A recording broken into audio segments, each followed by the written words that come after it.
আচ্ছা, আজকে আমাদের মাইক্রোসফট এক্সেলের প্রথম ক্লাস। তো আমরা মাইক্রোসফট এক্সেল ওপেন করার জন্য যাব হচ্ছে স্টার্ট মেনুতে। স্টার্ট মেনু গিয়ে আমাদের যে অ্যাপ্লিকেশন লিস্ট আছে, লিস্ট থেকে আমরা মাউস স্ক্রল করে আমরা দেখবো যে আমাদের এক্সেলটা কোথায় আছে। যদি আমাদের মাইক্রোসফট অফিস 7 বা 10 হয়ে থাকে, তাহলে আমরা একটা ফোল্ডার পাবো। সেই ফোল্ডারের মধ্যে আমাদের সকল অ্যাপ মানে প্রোগ্রামগুলো থাকবে। আর যদি আপনার মাইক্রোসফট অফিস 13 থেকে শুরু করে 13, 16, 19, 21, 24 হয়, তাহলে একেকটা প্রোগ্রাম একেক জায়গায় থাকবে। আর সেটা থাকবে হচ্ছে আপনার অ্যালফাবেটিক লেআউটে থাকবে।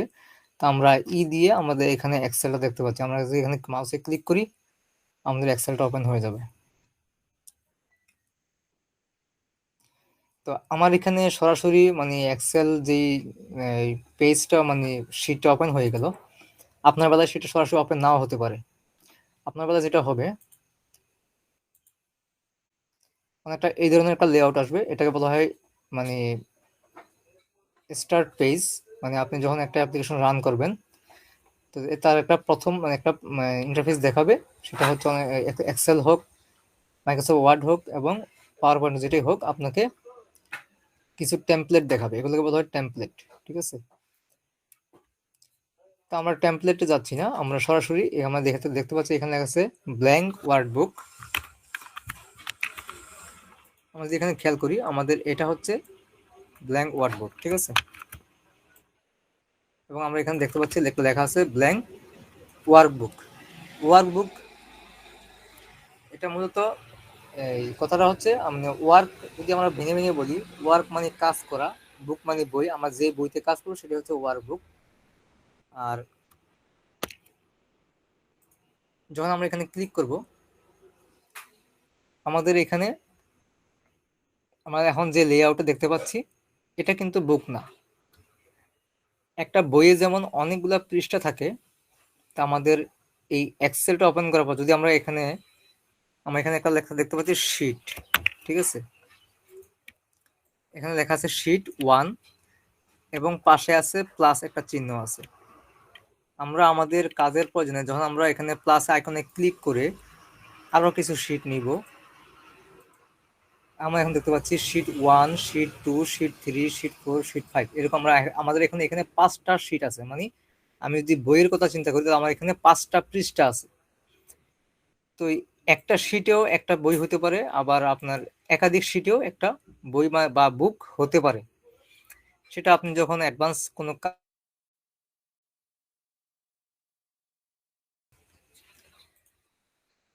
তো আমাদের একটা শিট হলেও আমাদের একটা ওয়ার্কবুক হতে পারে, আবার একাধিক শিট হলেও আমার একটা ওয়ার্কবুক হতে পারে।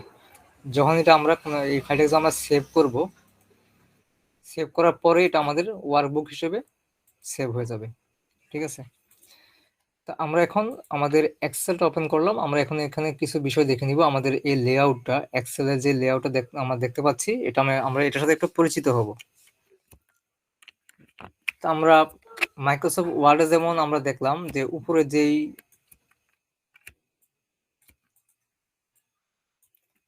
উপরে যে অংশটা আছে, এটাকে বলা হয় রিবন। ঠিক আছে?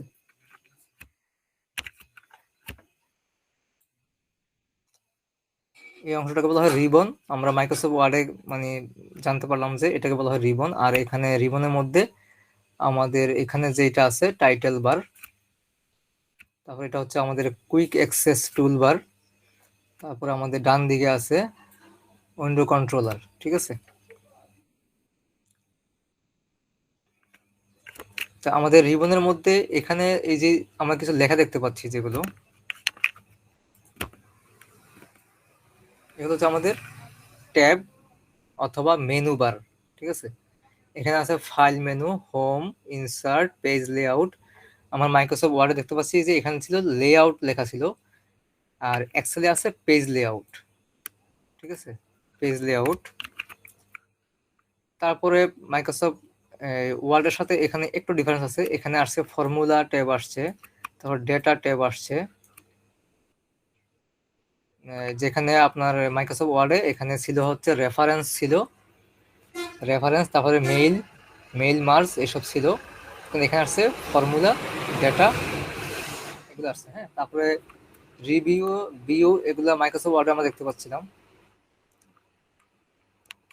তো আমরা প্রথম যদি ফাইল মেনুতে যদি যাই, তো আমাদের এখানে কিছু মানে অপশন দেওয়া আছে। যে প্রথমে আছে ইনফো। ইনফো মানে ইনফরমেশন, আপনার এই ফাইলটার সম্পর্কে একটা ইনফরমেশন দিবে। তো আমরা এখানে আমাদের এখানে সাইজ আমরা এই ওয়ার্কবুকটা আমরা সেভ করিনি, যার কারণে আমাদের এখানে এখনো কোনো সাইজ দেখাচ্ছে না, নট সেভড ইয়েট লেখা আসছে। যদি আমরা এটাকে সেভ করি তাহলে আমাদের এখানে এই ফাইলের একটা সাইজ দেখাবে। সেটা হতে পারে 5 কেবি, 10 কেবি, 20 কেবি, যায় আমাদের এই কনটেক্সট অনুযায়ী আমাদের এখানে সাইজটা আসবে। ঠিক আছে, তারপরে টাইটেল আমরা এখানে সেভ করিনি, সেখানে এখন কোনো টাইটেল দেখাচ্ছে না। আমরা সেভ করার পরে আমাদের কি নামে সেভ করবো সেটা আমাদের এখানে দেখাবে। এটা মূলত হচ্ছে যে ফাইলের মানে যেটা আমরা প্রপার্টিস নামে যেটা বুঝি আর কি, একটা ফাইল সম্পর্কে কিছু তথ্য দেওয়া এখানে। তারপর নিউতে গেলে আমাদের নিউ ওয়ার্কবুক নেওয়ার জন্য একটা পেজ আসবে। ওপেন গেলে আমাদের এক্সিস্টিং যে ফাইলগুলো আছে, আমরা ইতিপূর্বে যে কাজগুলো করছি সেগুলো আমাদের এখানে দেখাবে, এবং আমরা চাইলে এখান থেকে যেটা প্রয়োজন আমরা এখান থেকে ওপেন করতে পারবো। তারপর সেভ হচ্ছে, আমি যদি এই প্রথমে ফাইলটা সেভ করার পর আমি এই ওয়ার্কবুকটা সেভ করলাম, সেভ করার পরে যদি আমি কোনো কাজ করি, পরের কাজগুলোকে পুনরায় সেভ করার জন্য হচ্ছে এই সেভ অপশনটা। আর সেভ অ্যাজ হচ্ছে আমি কোথায় সেভ করব এবং কি নামে সেভ করব সেটা হচ্ছে সেভ অ্যাজ। সেভ অ্যাজে ক্লিক করে আমাকে এখানে ফোল্ডার ডিরেক্টরি দেখাচ্ছে আমি কোন ফোল্ডারে সেভ করব। ধরুন যে আমি একটা ফোল্ডারে যাব, আমি কম্পিউটার কোর্স নামে একটা ফোল্ডার আসলাম। এখন আমার এখানে বুক 2 নামে এটা সেভ হচ্ছে। আমি চাইলে এখান থেকে নামটাকে চেঞ্জ করে দিতে পারবো। আমি যেই বিষয়ের উপর কাজ করতেছি সেই বিষয় সম্পর্কিত একটা নাম দিব, দিয়ে আমরা এটাকে সেভ করব। তারপরে নামের পরে আছে সেভ এজ টাইপ। আমার এখানে এক্সেল ওয়ার্কবুক নামেই সেভ হচ্ছে এটা। তো আমরা জাস্ট এটা কি করব, এখানে নাম টাইপ ঠিক করার পর আমরা এখানে সেভে ক্লিক করব, আমাদের এটা সেভ হয়ে যাবে। এবং সেভ করার পর আমার এখানে এখন যদি আমি ফাইলে গিয়ে যদি ইনফো দেখি, এখন আমার এখানে সাইজ দেখাচ্ছে 10.2 কেবি। ঠিক আছে, 10.2 কেবি আমার এখন সাইজ দেখাচ্ছে। আমি যখন এটার উপর যখন কাজ করবো তখন আস্তে আস্তে সাইজটা বাড়বে। তারপরে ফাইলের মধ্যে আপনার এখানে আরো কিছু অপশন আছে। আপনি অ্যাডোব অ্যাক্রোবেট, আমরা এটা স্কিপ করব, এটা আমাদের কোনো বিষয় না,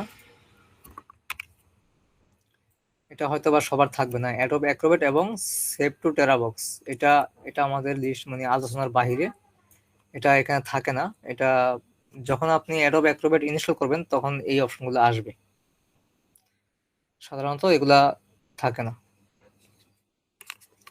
তারপর আছে প্রিন্ট। আমরা যখন একটা ওয়ার্কবুক যখন প্রিন্ট করব, আমাদের প্রিন্ট থেকে আমরা এখানে কিছু সেটআপ আছে, সেগুলো দিয়ে আমরা সেটআপ করে আমরা প্রিন্ট দিতে পারবো। শেয়ারে এটা আমাদের খুব একটা প্রয়োজন হয় না। শেয়ারে গেলে আমাদের এখানে ইমেল দেখতে পাচ্ছি, তারপরে ক্রিয়েট পিডিএফ এবং share link, save to cloud. Cloud হচ্ছে আপনার যদি ওয়ান ড্রাইভ সেভ করা, মানে ওয়ান ড্রাইভ ক্লাউড যদি আপনি সাইন ইন করা থাকে তখন সেটা ক্লাউড মানে ওয়ান ড্রাইভে গিয়ে সেভ হবে। তারপরে এক্সপোর্ট, আপনি এখান থেকে পিডিএফ করে এক্সপোর্ট করতে পারবেন। ক্রিয়েট পিডিএফ এক্সপিএস ডকুমেন্ট, এটার মাধ্যমে আপনি এটাকে পিডিএফ করতে পারবেন। তারপরে আমাদের এগুলা খুব একটা কাজ নাই। অপশনে যে কাজটা আছে অ্যাডভান্স লেভেলের কিছু কাজ, সেগুলো আমাদের মানে প্রাথমিকভাবে এগুলো আমাদের খুব একটা দরকার হবে না। তো এবার আসলে আমরা হোম ট্যাবে আছি বর্তমানে। যখনই একটা অ্যাপ্লিকেশন আপনি ওপেন করবেন প্রথম অবস্থায় এটা হোমে থাকে, সবসময় হোমেই থাকবে। তো এখন যদি আমরা হোমের আন্ডারে আমাদের কি কি অপশন বা টুলস আছে আমরা যদি একটু দেখে নিই। আমরা প্রথম দেখতে পাচ্ছি ক্লিপবোর্ড। এটা আমাদের মাইক্রোসফট ওয়ার্ডেও ছিল, সেম কাজ। মাইক্রোসফট ওয়ার্ডে আমরা যে যে কাজগুলো করছি এখানেও same, copy cut paste, paint format বা ফরম্যাট পেইন্টার যেটাই বলি। তারপরে এখানে ছোট্ট একটা বাটন দেওয়া আছে, ক্লিপবোর্ড বাটন বা টগল বাটন। আমি যদি এখানে একটা ক্লিক করি আমাদের ক্লিপবোর্ডটা সাইডের দিকে ওপেন হবে। আমরা যেই টেক্সট বা যেই সব নাম্বারগুলো আমরা কপি করব সেটা আমাদের এখানে এই ক্লিপবোর্ডের যে প্লেটটা আছে এখানে আমাদের দেখাবে। ঠিক আছে।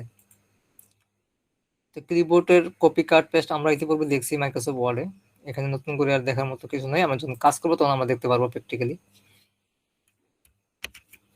তারপরে আসেন ফন্ট, এটাও মাইক্রোসফট ওয়ার্ডে দেখছি আমরা। ফন্ট, এখানে ফন্টের মধ্যে এখানে আমরা এখান থেকে ফন্ট সিলেক্ট করব, এখানে ফন্টের সাইজ দেওয়া আছে, তারপরে এখানে আছে increase and decrease font, font ছোট বড় করা, বোল্ড, ইটালিক অ্যান্ড আন্ডারলাইন। তারপরে এখানে আছে টেবল অপশন, এই টেবল অপশনটা আমরা মাইক্রোসফট ওয়ার্ডেও দেখছি। তারপরে এখানে আছে শ্যাডো কালার, এটা হচ্ছে ফন্ট কালার। আর ফন্টের জন্য আমাদের এখানে আমরা একটা বাটন দেখতে পাচ্ছি, ফন্ট ডায়ালগ বক্সটা এখান থেকে ওপেন হবে। তারপর হচ্ছে অ্যালাইনমেন্ট, এটা আমরা মাইক্রোসফট ওয়ার্ডে দেখতে পাচ্ছিলাম, মাইক্রোসফট ওয়ার্ড ছিল অ্যালাইনমেন্ট, তবে এখানে কিছু অপশন কিছু বাড়তি আছে। আমাদের এইটুকু মাইক্রোসফট ওয়ার্ডে ছিল, তবে এইটা ছিল না, এটা এখানে বাড়তি আসছে, এটাও বাড়তি আসছে।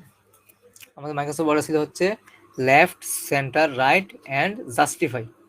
তো এখানে আসছে এটা হচ্ছে লেফট, এটা সেন্টার, এটা রাইট, এটা হচ্ছে টপ বা আপ, এটা হচ্ছে মিডল, এটা হচ্ছে বটম বা ডাউন, আর এটা হচ্ছে ডিক্রিজ ইনডেন্ট, এটা হচ্ছে ইনক্রিজ ইনডেন্ট, যেটা আমরা মাইক্রোসফট ওয়ার্ডে দেখছি।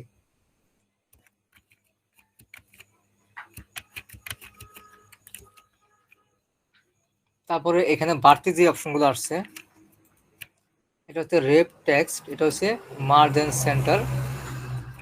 মার্জিন সেন্টার হচ্ছে আমরা মাইক্রোসফট ওয়ার্ডে একটা টেবলের বিভিন্ন সেল কিভাবে মার্জ করতে হয় সেটা আমরা দেখছি।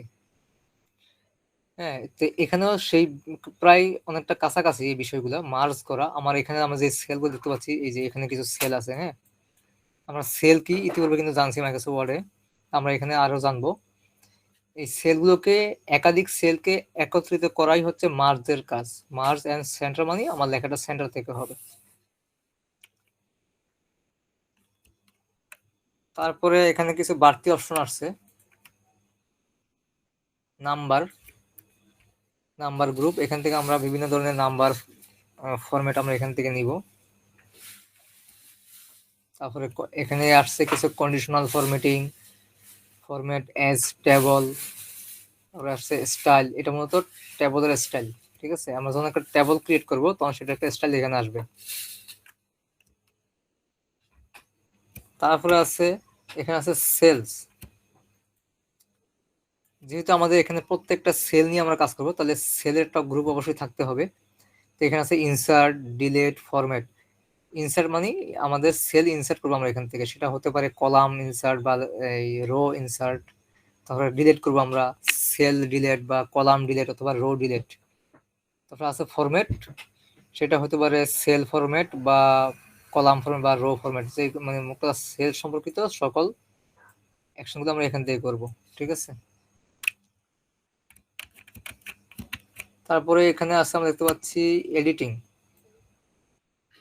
এডিটিং গ্রুপের মধ্যে এখানে আছে অটো সাম, ফিল, ক্লিয়ার। অটো সাম মানে হচ্ছে আমরা যখন কোনো সংখ্যা, একাধিক সংখ্যাকে যখন আমরা যোগ করতে চাই, সে সংখ্যার পাশে সেলে কার্সর রেখে যা সেখানে একটা ক্লিক করলে আমাদের অটো সাম হবে, মানে যোগ হবে। আমরা সাম সম্পর্কিত কিছু কাজ আমরা মাইক্রোসফট ওয়ার্ডে দেখছি, টেবল থেকে লেআউটে গিয়ে সেখানে আমাদের কিছু ফর্মুলা ছিল, সেই ফর্মুলাতে ক্লিক করলে আমাদের সাম অ্যাবভ, সাম লেফট, সাম রাইট, এই ধরনের কিছু অপশন ছিল। তো আমরা জানছি যে সাম মানে যোগ করা, আর এখানে অটো মানে অটোমেটিক যোগ হয়ে যাবে এখানে ক্লিক করলে। তারপর শর্ট অ্যান্ড ফিল্টার আছে, আমরা মাইক্রোসফট ওয়ার্ডের শর্ট সম্পর্কে জানছিলাম, সেটা নাম্বার অনুযায়ী হতে পারে, আবার ইংলিশ অ্যালফাবেট অনুযায়ী হতে পারে, এ টু জেড বা জেড টু এ, আর ইংলিশে হলে 1 to 100 বা 100 to 1, এইভাবে শর্ট হতে পারে। আর ফিল্টার মানে কি, একটা ডেটা শিটের মধ্যে থেকে আমাকে কিছু ডেটা আমার যেভাবে চাই, যেটা চাই সেটা আমাদেরকে খুঁজে বের করে দিবে, সেটা হচ্ছে ফিল্টারের কাজ। তারপর আছে ফাইন্ড এন্ড রিপ্লেস, এটা অনেকটা মাইক্রোসফট ওয়ার্ডের মতোই। কোনো একটা মানে ডেটা বা কোনো একটা টেক্সট খুঁজে দিবে এবং রিপ্লেস করে দিবে। তো এই হচ্ছে আমাদের রিবনের একটা লেআউট, হ্যাঁ, এবং সেটা হচ্ছে আমাদের হোম ট্যাব থেকে দেখছি আমরা। তো ইনসার্টে অনেকটা আমাদের সেই মাইক্রোসফট ওয়ার্ডের মতোই, এখানে টেবল আছে, পিকচার আছে, অনলাইন পিকচার আছে, শেপ আছে, আইকন আছে। আইকনটা অবশ্যই ইন্টারনেট থেকে আসবে। তারপরে এখানে আছে, এখানে মানে ফ্রম ফাইল, আমরা বিভিন্ন ফাইল থেকে ডাটা এখানে ইনপুট করতে পারবো। তারপরে এখানে কিছু বাড়তি অপশন আছে যেটা মাইক্রোসফট ওয়ার্ডে ছিল না, সেগুলো আমরা এক এক করে এক্সপ্লোর করব। পেজ লেআউট সেই মাইক্রোসফট ওয়ার্ডের মতোই, এই যে পেজ সেটআপ, মার্জিন আছে, ওরিয়েন্টেশন, পেপার সাইজ বা এখানে হবে শিট সাইজ, ঠিক আছে। প্রিন্টিং এরিয়া, আমরা যখন একটা মানে শিট যখন প্রিন্ট দিব, আমরা কতটুকু এরিয়া প্রিন্ট দিব সেটা আমরা এখান থেকে সিলেক্ট করে দিব। তারপরে ব্রেক অপশন আছে, এটা আমরা কিন্তু মাইক্রোসফট ওয়ার্ডে দেখছি, মানে সেকশন ব্রেকে দেখছি আমরা, insert page break, remove page break. তারপর আছে ব্যাকগ্রাউন্ড, আমরা একটা আমাদের যে সাদা, এখন যে সাদা অংশটা আছে এটাকে আমরা একটা অন্য কালার দিতে পারবো এখান থেকে ব্যাকগ্রাউন্ডে গিয়ে। তারপরে আমরা যখন শেপ নিয়ে কাজ করব তখন আমাদের bring forward, send backward, selection pane, align, এগুলোর কাজগুলো আমাদের করতে পারবো আমরা ইনসার্ট থেকে কোনো অবজেক্ট নিলে, ঠিক আছে। তারপর আছে ফর্মুলা, এখানে আমাদের সকল ফর্মুলাগুলো, এক্সেলের অনেক ফর্মুলা থাকে। এখন কথা হচ্ছে ফর্মুলা কি, ফর্মুলা মানে হচ্ছে আমরা যেই হিসাব নিকাশগুলো করবো এক্সেলের মধ্যে, সেটা আমরা কোন কাজটা কিভাবে করব সেটা আমরা ঠিক করবো ফর্মুলা দিয়ে। তারপর হচ্ছে ডেটা, ডেটা হচ্ছে আমরা আমাদের সকল তথ্যগুলো আমরা বিভিন্নভাবে ফরম্যাটিং করা, ঠিক আছে, বিভিন্ন সাজানো, বিভিন্নভাবে দেখার জন্য আমরা এই ডেটা টাইপকে ইউজ করব। তারপরে রিভিউটা অনেকটা মাইক্রোসফট ওয়ার্ডের মতোই, এখানে গ্রামার, স্পেলিং আছে, তারপরে স্মার্ট লুকআপ, ট্রান্সলেট, লেখাকে বিভিন্ন ভাষায় ট্রান্সলেট করে দিবে। কমেন্ট, আমরা কমেন্ট মাইক্রোসফট ওয়ার্ডে দেখছি। তারপরে প্রোটেক্ট শিট, প্রোটেক্ট ওয়ার্কবুক, এগুলো হচ্ছে অনেকটা ওই যে লক করে রাখার মতো, যাতে আপনি একটা একটা হিসাব বা একটা শিট তৈরি করলেন, করার পরে এটা কাউকে যখন পাঠাবেন সে যেন এটাতে কোনো কিছু মানে চেঞ্জ করতে না পারে, তখন প্রোটেক্ট শিট, প্রোটেক্ট ওয়ার্কবুক এগুলো ইউজ করা হবে। তারপরে বিও কি, বিওটা আমরা কিন্তু মাইক্রোসফট ওয়ার্ডে দেখছি, এখানে নর্মাল বিও আছে আমার বর্তমানে, page break view, page layout, custom view, এগুলো আমরা এক এক করে দেখবো। তারপরে ফর্মুলা বার, আমি যদি এটাকে যদি আনচেক করে দিই, আমার এখানে ফর্মুলা বারটা উঠে গেছে, আবার চেক দিলাম ফর্মুলা বারটা চলে আসছে। এটা হচ্ছে হেডিং, গ্রিড লাইন, গ্রিড লাইনটা হচ্ছে আমাদের এখানে যে ছোট ছোট আমরা যে ঘরের যে দাগগুলো দেখতে পাচ্ছি, এটা হচ্ছে গ্রিড লাইন। যে আমি আনচেক করে দিই, কোনো লাইন দেখাবে না, আমার সেল কিন্তু ঠিকই কাজ করবে কিন্তু কোনো লাইন দেখাবে না, জাস্ট একটা সাদা পেজ চলে আসছে, গ্রিড লাইন। তারপরে জুম, এটাও আমরা মাইক্রোসফট ওয়ার্ড দেখলাম, যে আমি যদি জুমে এখানে 100% যদি ক্লিক করি, আমার এটা 100% দেওয়াই আছে। যদি জুমে এখানে ক্লিক করি, আমাদের জুম ডায়ালগ বক্সটা চলে আসছে। আর আমি যদি এটা 75% রেখে ওকে করে দিই, অনেক ছোট হয়ে গেছে। আবার যদি আমি 200% দিয়ে আমি যদি ওকে করে দিই, অনেক বড় হয়ে গেছে, ঠিক আছে। এই জুমটা আমরা মাইক্রোসফট ওয়ার্ডের মতোই, এই যে আমাদের এখানে জুম স্লাইডার আছে, এটা দিয়ে আমরা এভাবে বড় ছোট করতে পারি। অথবা এখানে প্লাস মাইনাস চিহ্ন আছে, প্লাসে ক্লিক করলে বড় হবে, মাইনাসে ক্লিক করলে ছোট হবে। আমরা 100% রাখলাম। তারপরে new window, arrange all, free span, এগুলো আমরা এক এক করে দেখবো। এই নিউ উইন্ডো এবং অ্যারেঞ্জ অল এটা কিন্তু মাইক্রোসফট ওয়ার্ডেও ছিল, আমরা দেখছি এগুলো, এখানেও সেম কাজ, যদি প্রয়োজন হয় আমরা করবো এগুলো, এগুলো সাধারণত প্রয়োজন হয় না। সুইচ উইন্ডো, আমাদের যদি একাধিক ওয়ার্কবুক থাকে, তো আমরা একটা থেকে একটা যাওয়ার জন্য আমরা সুইচ উইন্ডোতে ক্লিক করে যাব। তো ম্যাক্রো, আমাদের অনেক কাজ আছে এখানে, ম্যাক্রো দিয়ে এক্সেলে অনেক বড় বড় কাজ করা হয়, ম্যাক্রোতে অনেক সময় অনেকে অনেক ধরনের কোডিংও করে। তো মোটামুটি এই হচ্ছে আমাদের মেনু সম্পর্কে কিছু আলোচনা করলাম। এখন আসেন আমরা এবার একটু এক্সেলের এই জায়গাটুকু আমরা একটু চেনার চেষ্টা করি।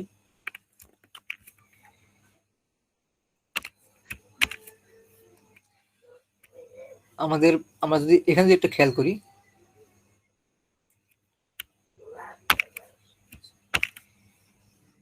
এখানে যদি খেয়াল করে দেখেন, এখানে কিন্তু লেখা আছে একটা, এখানে একটা বক্স আছে, এখানে ছোট্ট একটা বাটন দেওয়া আছে, টগল বাটন, এবং এখানে একটা জায়গার মধ্যে লেখা আছে E7। E7টা লেখার মানে হচ্ছে, আপনি যদি খেয়াল করেন দেখেন এখানে একটা জায়গাতে আমার একটা সবুজ একটা চিহ্ন মার্কিং করা আছে, মানে এটাকে বলা হয় কার্সর। আমার কার্সরটা রাখা আছে একটা জায়গায়, সেই জায়গাটা এখানে অ্যাড্রেসটা দেখাচ্ছে, মানে কোন জায়গায় আমার কার্সরটা রাখা আছে। ঠিক আছে,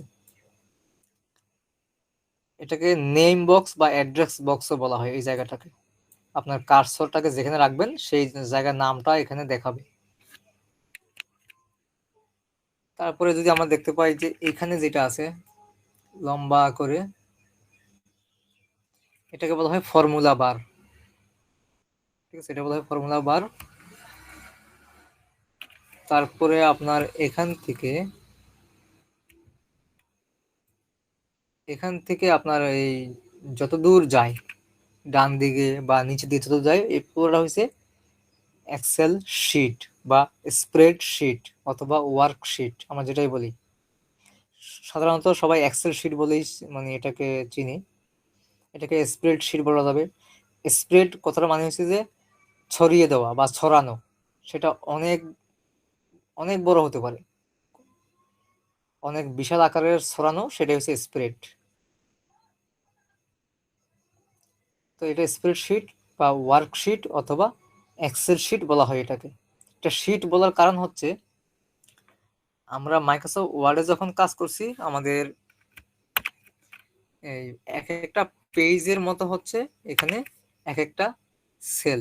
ঠিক আছে, আপনি যদি আমরা এই যে এখানে যেটা দেখতে পাচ্ছি এই সবুজ ঘরের এই অংশটুকু, শুধুমাত্র এইটুকু হচ্ছে একটা পেজের সমান, মানে মাইক্রোসফট ওয়ার্ডে যে একটা পেজ ছিল সেই একটা পেজের সমান হচ্ছে এই একটা সেল। ঠিক আছে, তো এখানে অনেকগুলো এরকম মানে সেল আছে। আর এই উপর যে এখানে দেওয়া আছে এ বি সি,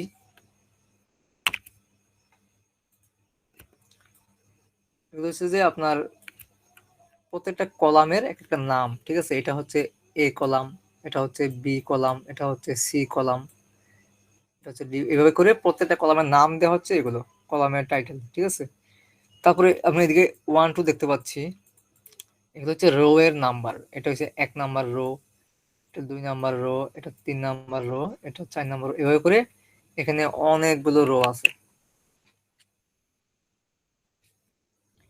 আর এই প্রত্যেকটা কলাম এবং রো মিলিত হয়ে সেটাই হয় হচ্ছে সেল। এটা হচ্ছে একটা কলাম, নাম হচ্ছে ডি। আবার ধরেন যে এটা হচ্ছে একটা রো, এটা রোর নাম্বার হচ্ছে 10। এখন এই রো এবং কলামের যেখানে গিয়ে মিলিত হয়েছে, যে এই যে জায়গাটা, এটাই হচ্ছে সেল। রো এবং কলাম মিলে যে জায়গাটা হয় সেটাই হচ্ছে সেল। আমি যদি এখানে যদি কার্সর রাখি, এটার নামটা আমার এই জায়গায় দেখাবে, সেটা নাম হবে D10। ডি কেন? কারণ ডি হচ্ছে কলামের নাম, আর 10 কেন দেখাবে? 10 হচ্ছে রো এর নাম্বার, তাহলে আমার এই সেলটার নাম হবে D10। আমি যদি এখানে মাউস কার্সর রাখি, এই যে এখানে লেখা আসছে D10। ঠিক আছে, আমি যদি এদিকে রাখি, তাহলে এটা হচ্ছে এইচ কলাম এবং 17 নাম্বার রো, তাহলে আমার এখান থেকে হচ্ছে H17। ঠিক আছে, এটা হচ্ছে অ্যাড্রেস বক্স অথবা নেম বক্স। সেলের নামটা এখানে শো করবে, আমি যেখানেই আমার কার্সর যেখানেই রাখবো, যেখানেই মাউসে ক্লিক করব, সেটা আমার এখানে দেখাবে।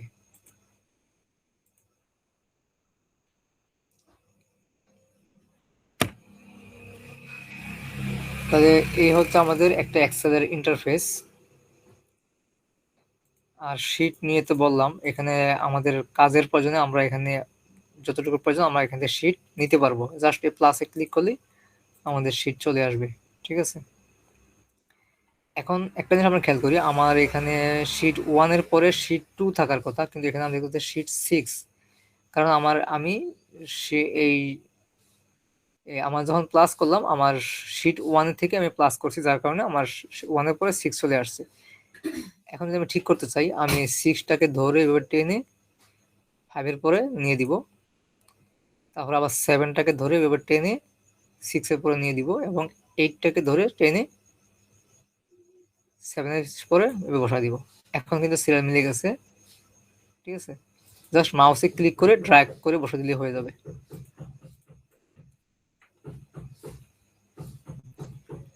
তো এখন আসেন আমরা একটু দেখবো এই সেলগুলো কিভাবে কাজ করে, মাইক্রোসফট মানে এক্সেলের যে ছোট ছোট যে রুলস গুলো এগুলো আমরা একটু দেখবো। ঠিক আছে, আমি এটাকে একটু জুম করে নিই এবং আমি এটাকে কন্ট্রোল এ দিয়ে সিলেক্ট করব। কন্ট্রোল এ মানে কি, আমরা মাইক্রোসফট ওয়ার্ড জানছি যে কন্ট্রোল এ মানে সিলেক্ট অল, মানে আমার পুরো শীটটাকে আমি এখন সিলেক্ট করলাম কন্ট্রোল এ দিয়ে। এখন যদি আমি এখানে ফন্ট চেঞ্জ করে দিই, আমার এখানে ক্যালিব্রি ফন্ট দেওয়া আছে, আমার ক্যালিব্রি থাকুক সমস্যা না, আমি এখানে ফন্ট সাইজ দেওয়া আছে 11, আমি এটাকে এখানে ড্রপডাউনে ক্লিক করে ফন্ট সাইজ একটু বাড়ায় দিব, আমি 20 দিলাম। ঠিক আছে, তো এখন আমি দেখতেছি আমার সেলগুলো কিন্তু অনেক বড় হয়ে গেছে সেলগুলো। ঠিক আছে, 20 এখন কিন্তু ফন্ট সাইজ 20 এবং সেটা আছে প্রত্যেকটা সেলে আছে, কারণ আমি পুরো শীটটাকে কিন্তু সিলেক্ট করছি। আর যদি আমি পুরো শীট সিলেক্ট না করি, ধরেন আমি শুধুমাত্র এখান থেকে এতটুকু সিলেক্ট করব, এবার আমি এখানে ফন্ট সাইজ দিব হচ্ছে 20। এখন যদি আমি খেয়াল করি, আমি যতটুকু সিলেক্ট করলাম শুধু তো ওইটুকুর মধ্যেই আমার 20 আছে। আমি যদি বাহিরে যাই, আমি যদি এখানে আসি, এখন দেখেন এখানে কিন্তু 11 আছে, কারণ আমার এটা আমি যখন ফন্ট সাইজটা দিলাম তখন কিন্তু আমি এইটুকু সিলেক্ট করি নাই, যতটুকু সিলেক্ট করছি শুধু ওইটুকুতেই আমার ফন্টের সাইজটা বসছে। তা আমার যদি মনে হয় আমার পুরো শীটটাতে আমার একই ফন্টের সাইজ হবে, তাহলে যেটা করব কন্ট্রোল এ দিয়ে আমি পুরো শীটটাকে সিলেক্ট করে নিব, করে আমি তখন আমি ফন্ট সাইজটা দিয়ে এন্টার দিব।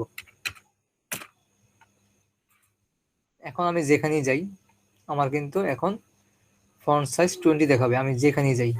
ঠিক আছে, ফন্ট সাইজ 20।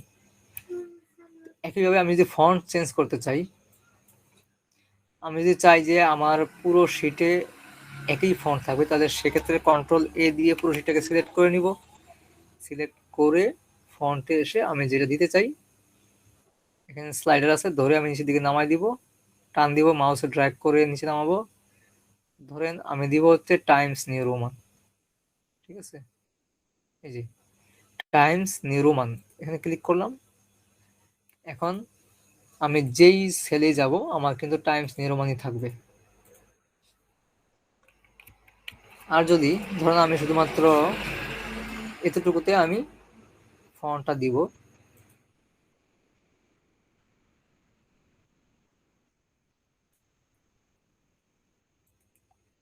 শুধুমাত্র এইটুকুর মধ্যে দিলাম আমি টাইমস নিউ রোমান, তাহলে কি হবে দেখেন, শুধুমাত্র এতটুকুর মধ্যে তখন আমি ক্লিক করতেছি, আমার এখানে টাইমস নিউ রোমান। যদি আমি বাইরে যাই ক্যালিব্রি চলে আসছে।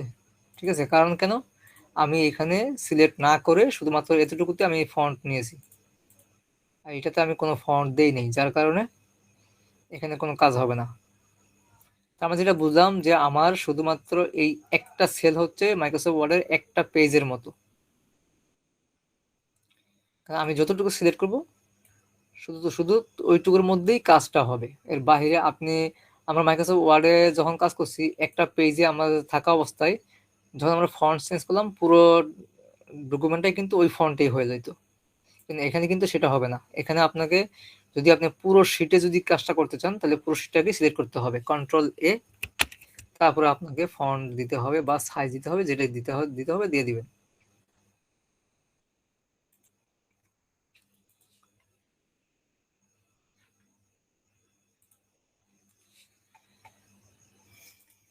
তো এখন আমরা এখানে একটা লেখা লিখবো, ধরেন আমি লিখলাম যে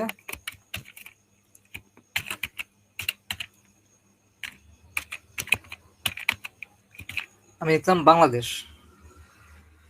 বাংলাদেশ লেখার পরে আমার এখানে কিন্তু কার্সর কিন্তু এখনো উঠানামা করতেছে, যেটা মাইক্রোসফট ওয়ার্ডে যেভাবে উঠানামা করে। এখন যদি আমি কিবোর্ড থেকে যদি শুধু একটা এন্টার প্রেস করি, মাইক্রোসফট ওয়ার্ডে যেটা হয় এন্টার প্রেস করলে কিন্তু নিচের লাইনে চলে যায়।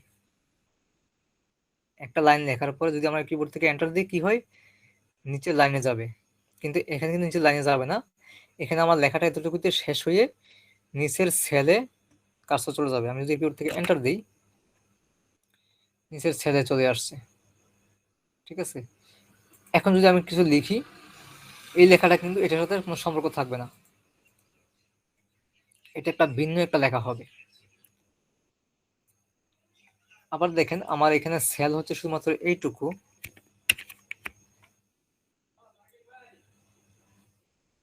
কিন্তু আমার লেখাটা চলে আসছে এখানে,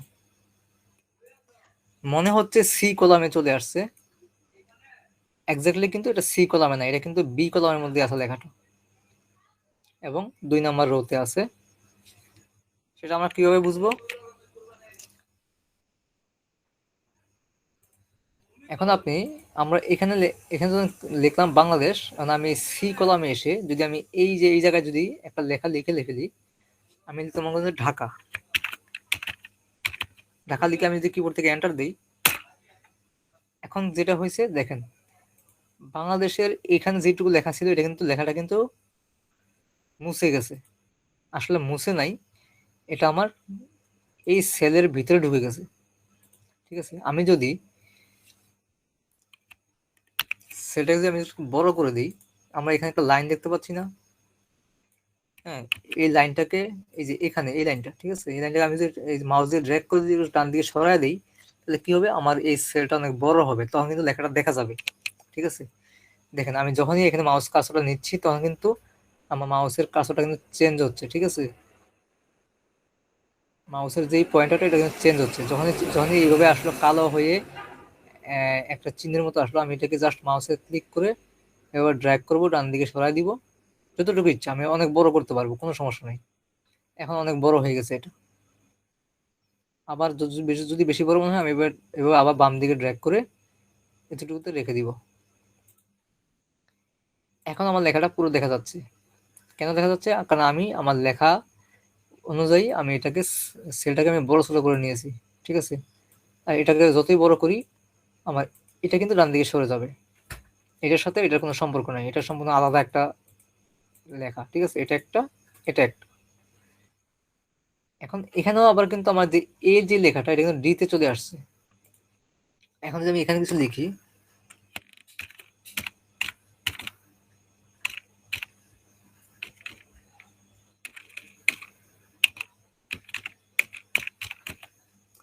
আমি লিখলাম চিটাগং, এখন এখানে যে কে এর পর যে একটা এ ছিল সেটা ঢেকে গেছে, আমি তাহলে কি করতে পারি, আমি এটাকে এবার ড্র্যাগ এবার টেনে একটু বড় করে দিব, তাহলে আমার এই লেখাটা এখন দেখা যাবে। আবার এখানে যে কাজটা হয়েছে চিটাগং লেখার কারণে আমার এইটুকু অংশ আমার ই কলামে চলে আসছে। এখন যদি এখানে কিছু লিখি তাহলে কিন্তু আমার লেখাটা দেখা যাবে না।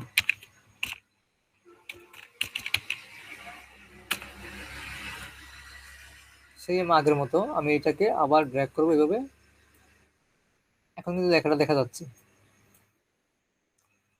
এবং এটাও কিন্তু আমার এই যে এল এল এ এইটুকু কিন্তু আমার এফ কলামে চলে আসছে, আমি এটাকে যদি ড্র্যাগ করে দিই তাহলে এখন আর এটা আমার এখানে লিখলেও এটা আমার ঢেকে যাবে না। ঠিক আছে,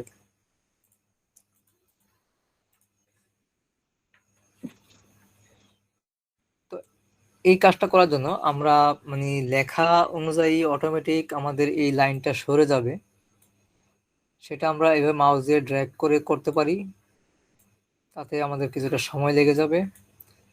তো আমরা একটু তাড়াতাড়ি করার জন্য আমরা যেটা করতে পারি, এরকম ছোট ছিল,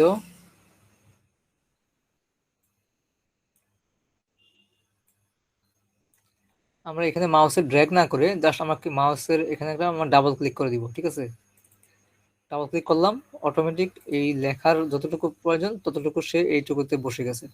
আবার যদি আমি এখানে ডাবল ক্লিক করি, বসে গেছে। আবার যদি এখানে ডাবল ক্লিক করি, এটাও বসে গেছে। এখানে ডাবল ক্লিক করি, এটাও বসে গেছে অটোমেটিক। ঠিক আছে, তাহলে আমরা মাউসে ড্র্যাগ করে এটাকে বড় ছোট করতে পারি, আবার ডাবল ক্লিক করলে যেটা হবে, লেখাটা যতটুকু ঠিক ততটুকুই এটা বড় ছোট হবে। আর মনে করো আমি এখানে একটা সংখ্যা লিখলাম, জাস্ট 1 লিখলাম, এখন 1 আমার সেল অনেক বড়, 1 লেখাটা কিন্তু অনেক ছোট। এখন যদি আমি এখানে ডাবল ক্লিক করি, দেখেন কি হয়েছে, লেখাটা ছোট হওয়াতে এটা কিন্তু বড় না হয়ে এই কলামটা কিন্তু ছোট হয়ে গেছে। ঠিক আছে, তাহলে যখন কোন লেখাটা বড় হবে তখন সেক্ষেত্রে আমার কলামটাও বড় হবে, কলামের যেই ওয়াইডটা বড় হয়ে যাবে। আর লেখা যদি কম হয় সেক্ষেত্রে লেখা অনুযায়ী সেটা ছোট হয়ে যাবে। আমি যদি একটা সংখ্যা লিখি, মনে করেন অনেকগুলো সংখ্যা ডিজিট দিব এখানে, অনেক বড় একটা সংখ্যা, ঠিক আছে। এখন দেখেন অনেক বড় হওয়াতে যেটা হয়েছে, আমার এখানে একটা কিন্তু সমস্যা দেখা দিচ্ছে। কি সমস্যা? এটা একটা ইরর আসছে, এখানে 4 এর উপর একটা ডট চলে আসছে, এখানে একটা ই চলে আসছে, একটা প্লাস চিহ্ন চলে আসছে। আমি কিন্তু প্লাস চিহ্ন বা ই কিছুই লিখি নাই, একটা সংখ্যা লিখতাম। তো এটা মূলত সবই ঠিক হবে আমি যদি এই জায়গায় ডাবল ক্লিক করে দিই। আচ্ছা, এটা সংখ্যা হয়, ডাবল ক্লিক হবে না, এটা আমাকে ম্যানুয়ালি ঠিক করতে হবে।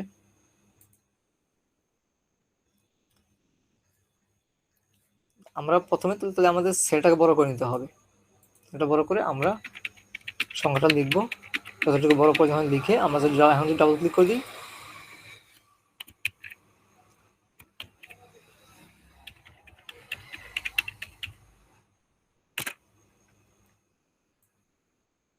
এখন ডাবল ক্লিক করলাম, এখন যতটুকু সংখ্যা তত ওই অনুযায়ী এই কলামটা, লাইনটা বসে গেছে, ঠিক আছে। তো এভাবে আমরা আমাদের মানে এই কলামগুলো ফিক্স করতে পারি ডাবল ক্লিক করে করে। তখন অটোমেটিক যতটুকু টেক্সট বা যতটুকু নাম্বার থাকবে সেই অনুযায়ী আমাদের কলামটা ফিক্স হয়ে যাবে। তো আজকে এতটুকুই, ইনশাল্লাহ আমাদের আগামী ক্লাসে বাকি কথা হবে। আসসালামু আলাইকুম।